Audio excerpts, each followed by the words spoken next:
The citizens of Pripyat were evacuated overnight, but it was too late.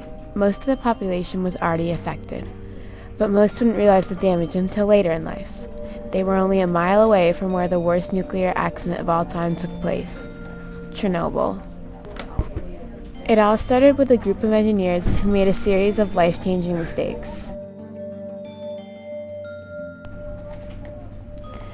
In the early hours of April 26, 1986, a group of engineers were conducting an experiment on Reactor 4 to see if the reactor's turbine could run emergency water pumps on internal power.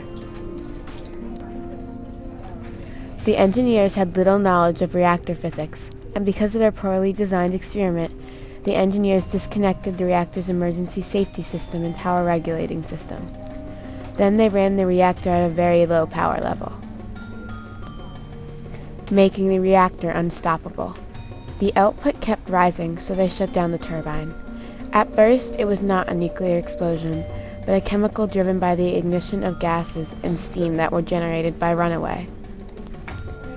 Soviet Union officials attempted to cover up the disaster, but winds spread the chemicals, contaminating millions of acres of forest and farmland.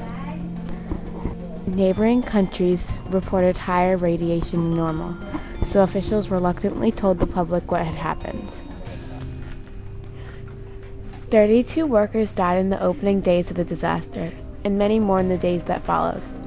An estimated 5,000 citizens died from radiation-related illnesses, and genetic damage is still taking its toll.